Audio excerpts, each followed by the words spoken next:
పూసాయమ్మా ఎన్నేలా ఇక ఆనందంతో పులకించేను ఈ నేల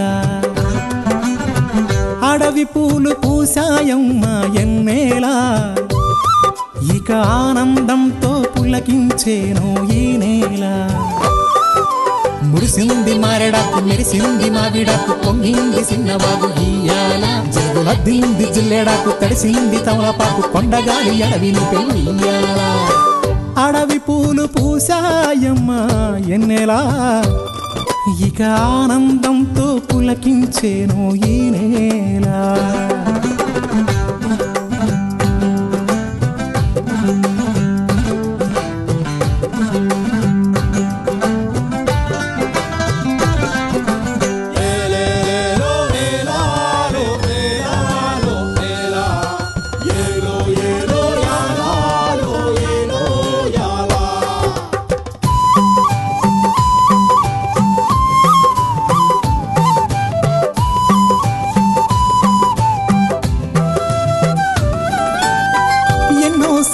ఆశలున్నాయి ఎన్నో ఊసులు పంచుకున్నాయి కలిసే తోడుగా బతికేలా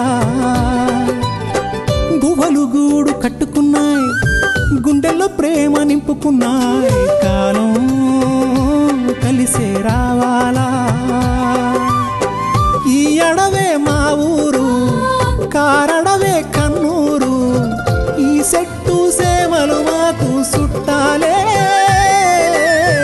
మాకున్న కట్టాలు తీరుత్తది అమ్మోరు మా పిల్ల జల్ల సల్లగా నూరేళ్ళు ఉండేళ్ళు దీయించు తల్లి మేరు మిలమిల సెలయేటి గలగల సిన్నారి నవ్వున నిలవాల కళ్ళ కపటాలు ఎరగని ఈ మంచి మనసుల బతుకుల్లో తొలిపొట్టు కొడవాల అడవి పూలు పూసాయమ్మా ఎన్నేలా ఇక ఆనందంతో పులకించేను ఈ నేల ఇక ఆనందంతో పులకించేను ఈ నేల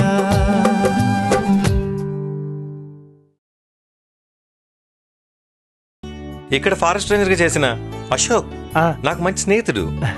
అతడు తరచు నాతో నీ గురించి నీ తండ్రి గారి గురించి చెప్పేవాడు. ఆయన తప్పకుండా కలవాలి. నాకు ఆధ్యాత్మికత మన సంస్కృతి సంప్రదాయాలంటే ఎంతో ఇష్టం. నా మనోవాంఛ ఏంటో చెప్పగలరా?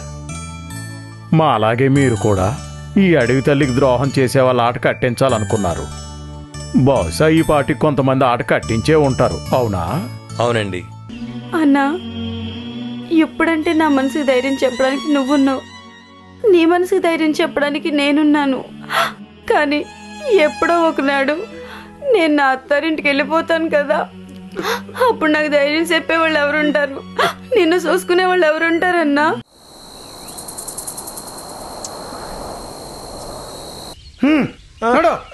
ఇదిగో నా ఎదుటోని తీసుకొచ్చాను. ఎరా, అనుమయ్య బాబాయ్ని గుర్తుపట్టలేదా? ఇలా కట్టేసేవేంటి? తప్పు కదా. అనుమయ్య బాబాయ్య? మరి నేను ఆ రమణదొరనుకున్నానే కదా. ఏంటి మావా, నువ్వు వీడికి ఎలా దొరికిపోయావు? నేను ఈ దారిలో వస్తుంటే చేతులు సాపు అన్నాడు. ఏదో పెడతాడు కావచ్చని 2 చేతులు సాపి దోశలిట్లా పట్టాను.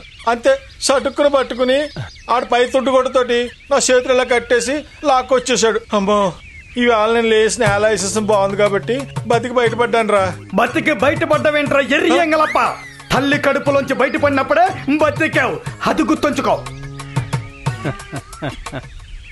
వీడికి మతి పొందని అనుకుంటున్నారు కానీ చాలా తెలివైనడు.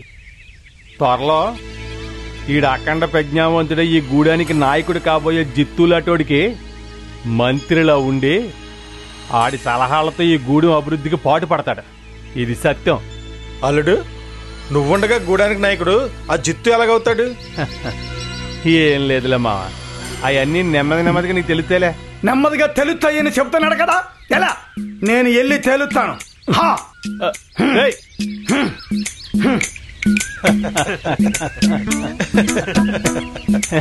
ఈడేం తెలుస్తాడేటో. అల్లుడు, లచ్చిగా ఆగరా. ఏంటి మావా, ఏమైంది? ఇందాక నువ్వు అన్నదే నాకు అర్థం కావట్లేదురా.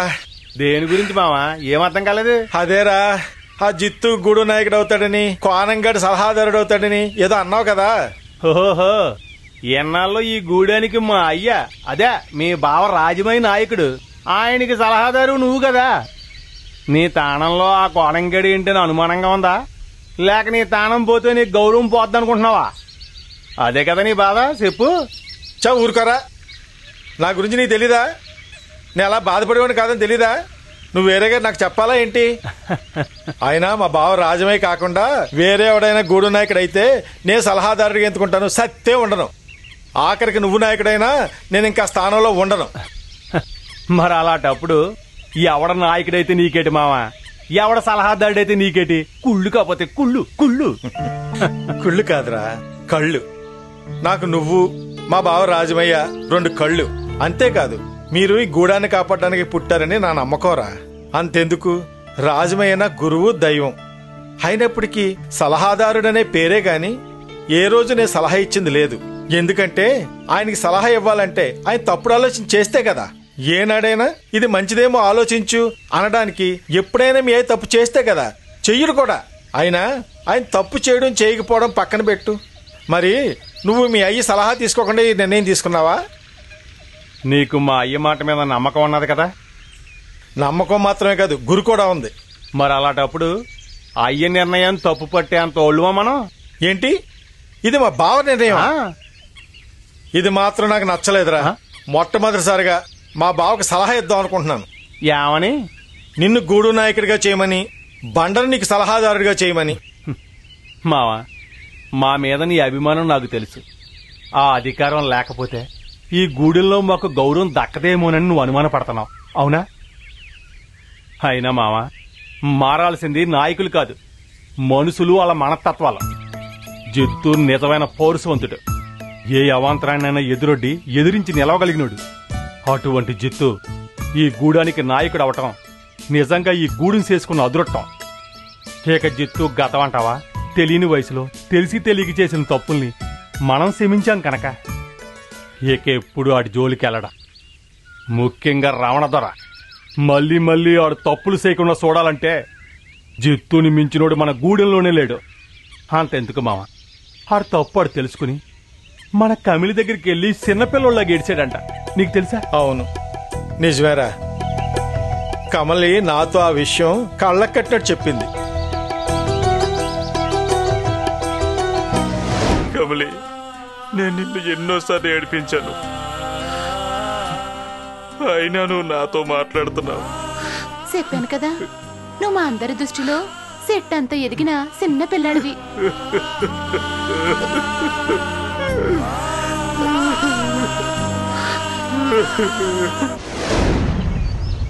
ఆ విషయం తెలుసుకుంటే నాకు ఇప్పటికీ కన్నీళ్ళు వస్తున్నాయిరా. చూసావా మావ, జిత్తు పశ్చాత్తాపం నీకు కూడా కంటదారి పెట్టించింది. ఆడ అమాయకత్వం, పసితనం తెలుస్తూనే ఉన్నాయి. ఏమంటావు మావ? నిజమేరా, నువ్వు చెప్తుంటే జిత్తు అంతటోడు అనిపిస్తుంది. ఇక ధైర్య సాహసాల్లో జిత్తుకి జిత్తుయే సాటి. లేకపోతే ఒకప్పటి దేవర దగ్గరికి ఒంటరిగా వెళ్ళి ఆ దేవరనే బెదిరించి మరీ వచ్చాడు.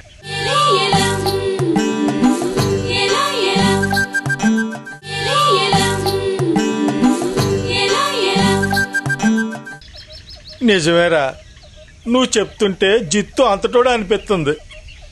ఇక ధైర్య సాహసాల్లో జిత్తుకి జిత్తుయే సాటి. లేకపోతే ఒకప్పటి దేవర దగ్గరికి ఒంటరిగా వెళ్ళి ఆ దేవరనే బెదిరించి మరీ వచ్చాడు. అవునా? ఈ విషయం నాకు ఇంతవరకు తెలియదు.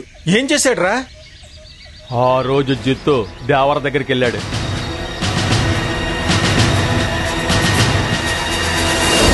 వాళ్ళు నిన్నిక్కడే కప్పెట్టేయడానికి.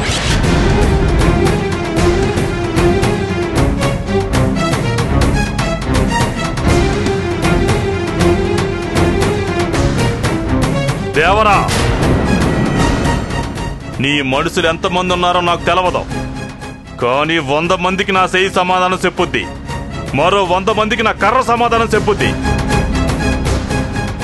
వాళ్ళందరినీ కప్పెట్టడానికి ఈ చోటు చాలదు. నువ్వు బలవంతంగా ఆక్రమించిన మరో చోటుంటే చూపించు, అప్పుడు చూపిస్తా నా శక్తి.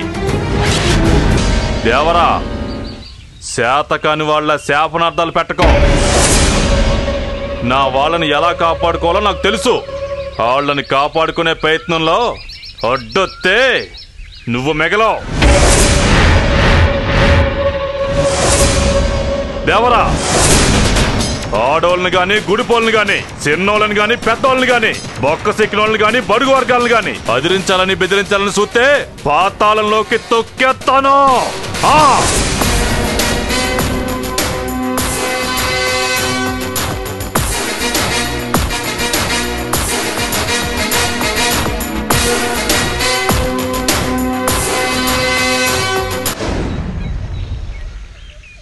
నిజంగా జిత్తు గొప్పతనం ఇప్పుడు నాకు తెలిసిందిరా. ఏదేమైనా జిత్తుకు అంత ధైర్యాన్ని ఇచ్చిన నువ్వు నిజమైన గొప్పోడురా. నిజంగా తలపాగాలని గూడు నాయకుడురా నువ్వు. మొత్తానికి నీ పంతం నీదేనంటావు. పంతం కాదురా, ఇది నిజం. నువ్వు గొప్పవాడురా. మావా మావా.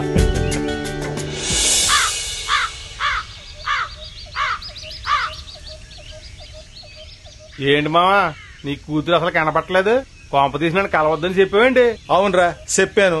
ఎంతసేపు ఉన్నా అడవి గూడులో మనుషులు వాళ్ళు బాగోగులు చూసావు తప్ప నన్ను నా కూతుర్ని ఏనాడన్నా పట్టించుకున్నావా? అర్థమైంది. నీ కుళ్ళు కుట్రలో కొత్తంతాలో అప్పుడే అర్థమైంది. అందుకే ఈ మధ్యన కమిలి నాకు కాపాడలేదు. అమ్మ దొంగ మామ, నా పక్కనే ఉంటా, నన్నే పొగుడుతా, నాలుడు నాలుడు అంటూ సాటి నన్నే గిలుతావా? గిల్లుడు కాక మరేంట్రా? నువ్వు ఒకసారి మా కమల్ని తీసుకుని ముడుపులమ్మ గుడికెళ్ళి ముడుపు కట్టరారా అంటే విన్నావా? అసలు నీకు ఆ మాత్రం నా కూతురు మీద ధ్యాస ఉంటే నాకు దానికి నీ తిప్పలేందుకు? ఇదిగా భోజాన్ని తుండుగొడ్డు ఉంది కదా అని ఓ కళ్ళు తుడుచుకోమాకు. అట్టాగా ఆ మొసల కన్నీళ్ళు కార్చడం ఆపేయి. నిజమేరా, పెద్దోళ్ళు అయిపోయాం కదా, ముసలి కన్నీళ్ళు కదా పడుచు కన్నీళ్ళు వస్తాయేంటి? ఈ ఎక్కసెక్కలకేం తక్కువ లేదు. నేను అంటుందే ముసల కన్నీళ్లు కాదు, మొసల కన్నీళ్లు. అయినా ఇలాంటి దొంగేడుపులు ఇక అత్తమాల దొంగడు వరకు నేను నిజంగా ఏడుతున్నాను. ఇది ఏడుపా?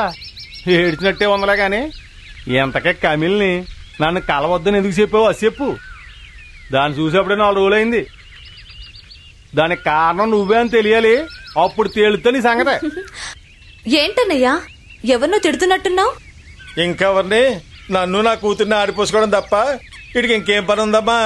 మమ్మల్ని తిడుతున్నాడు. అంత తప్పు మీరేం చేశారు? ఏమో తల్లి, ఆడిని అడుగు.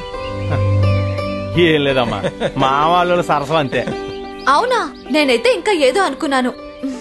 అవును మామయ్య, కమలి ఊరు నుంచి వచ్చేసిందా? ఇంకా రాలేదమ్మా, ఇంకో వారం 10 రోజులు పడుతుంది. ఏంటి, కమల ఊరెళ్ళిందా? అంటే ఎంతసేపు నువ్వు నాతో అబద్ధం చెప్తున్నావా? ఏంటి మావయ్య, కమలి ఊరెళ్ళినట్టు మా అన్నకి తెలీదా? ఏదో మా వాళ్ళ సరసమమ్మా.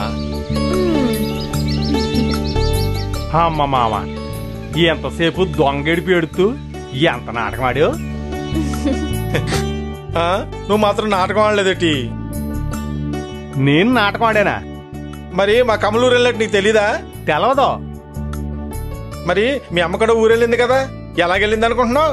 మా కమలు తోడిచ్చే పంపించాను, అది సంగతే. మరి మా అయ్యా మా అమ్మ ఒక్క తెలియదని చెప్పాడు గాని కమిలి తెలియదని చెప్పలేదండి. సరే సరే సరే, మీ ఇద్దరు గొడవలు ఎప్పుడు ఉండేవి కదా. ఇంతకీ నేనెందుకు వచ్చానో తెలుసా? ఎందుకమ్మా? రవిబాబు నాకు ఫోన్ చేశాడు. తను ఐఏఎస్ పాస్ అయ్యి సెలక్షన్స్ లో ఉన్నాడట. దేవర మావయ్య కూడా రవితోనే ఉన్నారు. మన అదృష్టం బాగుంటే జేసీ గాను డీసీ గాను రవిబాబు మన ప్రాంతానికి రావచ్చు. అంటే మొన్నొచ్చిన పోలీసులాగా పెద్ద ఆఫీసరా అమ్మా? అంతకంటే పెద్ద ఆఫీసరు. మొత్తం ఈ జిల్లా అంతా ఆయన ఆధీనంలోనే ఉంటుంది. అయితే మన కట్టాలని తీరిపోతాయమ్మా. అవును, రవి కృషి కూడా అదే. అడ్మినిస్ట్రేటర్ గా మన వాళ్ళొకరుంటే మీకు కావలసిన రావాల్సిన ప్రభుత్వ వనరులన్నీ అందేటట్టు చేస్తాడు. ఆ రోజు కోసమే మనం అందరం ఎదురు చూస్తున్నాం. అవునమ్మా, అందరం ఎదురు చూస్తున్నాం.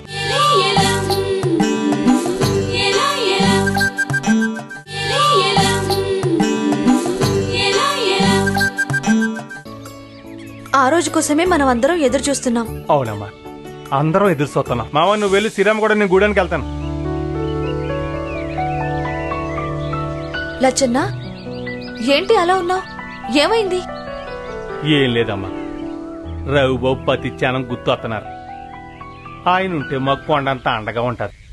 అదేనమ్మా, ఈ మధ్య జరుగుతున్న పరిణామాలన్నీ చూస్తా ఉంటే రఘుబాబు మా పక్కన లేని లోటు మాకు బాగా కనపడుతుందమ్మా. ఆయనతో పాలు మాట్లాడాలని ఉంది. ఎప్పుడు వస్తారమ్మా? నాకంటే ఎక్కువ బెంగ పెట్టుకున్నావన్నా, కానీ నేను బయటికి కనిపిస్తున్నాను, నువ్వు కనిపించటం లేదు. సరే, రవితో మాట్లాడతావా? ఏంటమ్మా, రఘుబాబు గారు వచ్చేసారా? వద్దు, నాకెందుకు చెప్పలేదమ్మా. ఎక్కడున్నారో? నేను వెంటనే రఘుబాబుని చూడాలి. ఎక్కడున్నారమ్మా? ఎక్కడో చెప్పమ్మా. అయ్యో అన్నయ్య, ఎందుకంత ఆతృత? రవిబాబే రాలేదు. వస్తే ముందుగా మా అందరికంటే నిన్నే ముందొచ్చి కలుస్తాడు. ఆ విషయం నాకు తెలుసు. నిజమేనమ్మా, రఘుబాబుకి నేనంటే అంత అభిమానం. ఓహో, నీకు మాత్రం అభిమానం తక్కువ ఉన్నట్టు. సరే గాని సిరమ్మ, రఘుబాబుతో మాట్లాడతావా అని అడిగో. ఎలాగమ్మా? ఎలాగా? ఇలా మాట్లాడతావా? ఒక్క నిమిషం.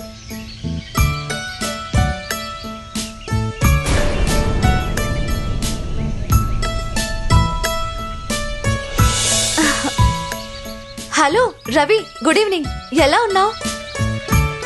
మొన్నటి నుంచి మీకు ఫోన్ ట్రై చేస్తున్నాను, కానీ ఇక్కడ సిగ్నల్స్ తక్కువ, మీకు తెలుసు కదా, అందుకే అసలు కనెక్ట్ అవ్వట్లేదు. సరే సరే, మీతో మాట్లాడడానికి ఒకరు ఎంతో ఎక్సైటింగ్ గా ఎదురు చూస్తున్నారు తెలుసా? కరెక్ట్, మా లచ్చన్న. ఇస్తున్నాను. అబ్బా, మీ ఇద్దరికి ఇంత అభిమానం మనసులో ఉంది కాబట్టి ఒకరి గురించి ఒకరు ఆలోచిస్తూనే ఉంటారు. ఇస్తున్నాను, ఇదిగో. మీ ఇద్దరికి ఇంత అభిమానం మనసులో ఉంది కాబట్టే ఒకరి గురించి ఒకరు ఆలోచిస్తూ ఉంటారు. మాట్లాడు. రఘుబాబు, రఘుబాబు, రఘుబాబు, రఘుబాబు ఎలా ఉన్నారా? అంతా బానే ఉన్నారు బాబు. అమ్మాయ్య, బండ, కమిలి, నీలు, జిత్తు, మళ్ళీ శివంగి, అంతా బాగున్నారు బాబు. రఘుబాబు, మీరెలా ఉన్నారు బాబు? ఈ ఆలపొట్టుని తింటున్నారా? ఆరోగ్యం బాగా చూసుకోండి బాబు. నా ఆరోగ్యానికి ఏంటి బాబు, బ్రహ్మాండంగా ఉన్నాను. అవును బాబు, కొంచెం గొడవగానే ఉంది. లేదు, ఆ తిలోసిన ఇంకా ఇక్కడి నుంచి వెళ్ళలేదు బాబు. ఆయన ఎందుకు మారతాడు బాబు? ఆ రమణ దొర మారలేదు సరికదా, ఆ కిట్టబాబు కూడా ఇంకా రెచ్చిపోతున్నాడు బాబు. నీలుకి నరకం చూపిస్తున్నాడు. అయినా మేమున్నాం బాబు, కానీ మా పక్కన మీరు లేరు బాబు. మీరుంటే మేమేమి చేయాలో మీరు మాకు చెప్పేవారు. రాయ్ బాబు, మీరు కథ త్వరగా వచ్చాను బాబు. దేవర బాబు గారు ఎలా ఉన్నారు బాబు? ఆరినైనా కథ ముందుగా పంపించాను బాబు, మాకంత ధైర్యంగా ఉంటది. రాయ్ బాబు, మీకు విషయం చెప్పాలా?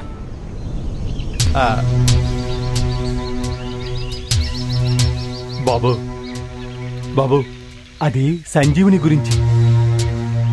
రాబోయే సూర్యగ్రహణం రోజున అది కనిపించి అదృశ్యమైపోద్ది బాబు. దాని దగ్గరికి వెళ్ళే రహస్యదారి మా అయ్య నాకు చెప్పాడు బాబు. అది మీకు చెబుదామని. అదే బాబు, అడ్డుకట్ట దగ్గర నుంచి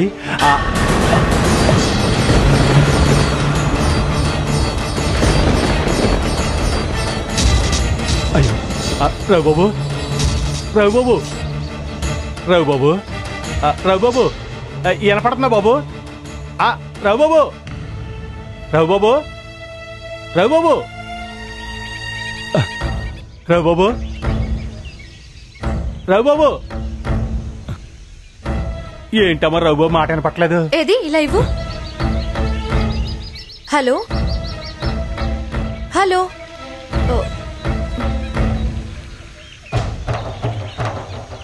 అన్నయ్య సిగ్నల్స్ లేవు. ఇప్పుడు ఎలా అమ్మా? సరే, నేను మళ్ళీ ట్రై చేస్తాను. రవిబాబు మాట్లాడగానే నీకు ఇస్తాను. పదం.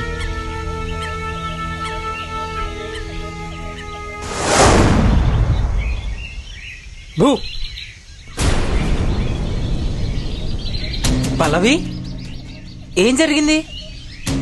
అరే, ఏంటి కన్నీళ్ళు? ఎవరైనా ఏమన్నా అన్నారా?